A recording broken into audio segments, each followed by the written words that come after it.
Hello बच्चों, आइए इस प्रश्न को देखते हैं।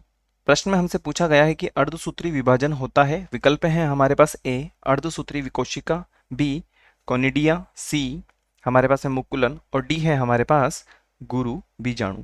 सबसे पहले हम बात करते हैं प्रश्न से संबंधित मुख्य अवधारणा के विषय में, जो कि संबंधित होगा अर्धसूत्री विभाजन से।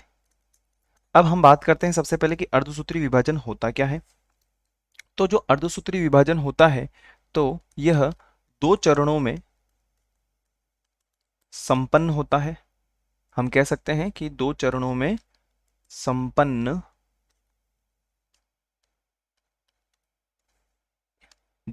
संपन्न होता है। यहां पे हम इसको अच्छे से लिख लेते हैं।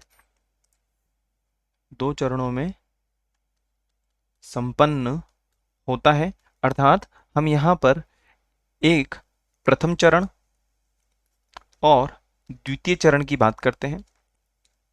साथ ही साथ यदि हम बात करें तो यह जनन कोशिकाओं में होता है। कहां पर होता है?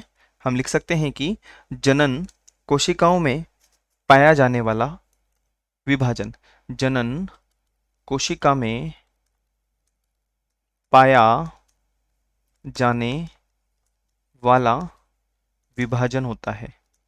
विभाजन होता है। अब हम बात करते हैं दिए गए विकल्पों के बारे में। तो विकल्प ए हमें दिया हुआ है अर्धसूत्री विभाजन, जो कि पूर्ण रूप से सत्य है।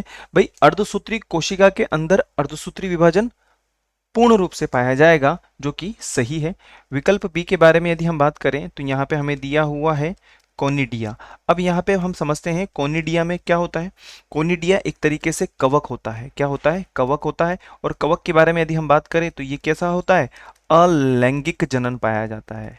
अलैंगिक जनन, हम इसको अच्छे से समझ लेते हैं। यहाँ पर अलैंगिक जनन पाया जाता है। और यदि हम इसके बारे में समझें तो ये एक प्रकार का कैसा जनन है? ये एक प्रकार का लैंगिक जनन है। तो ये हमारा उत्तर नहीं हो सकता।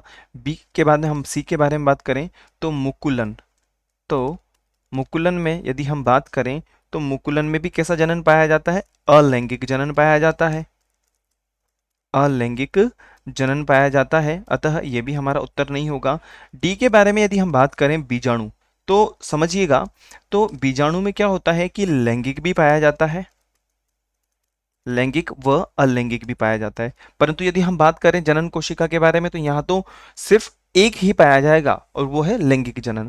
तो यहाँ पे ये दोनों पाए जाते हैं, इस वजह से ये भी हमारा उत्तर नहीं होगा। तो हम कह सकते हैं कि विकल्प ए जो है हमारे प्रश्न की मुख्य अवधारणा की पूर्ण रूप से अनुपालना कर रहा है। अतः विकल्प ए हमारा वांछित उत्तर होगा। आशा है आप इसे अच्छी तरह समझ गए होंगे। धन्यवाद।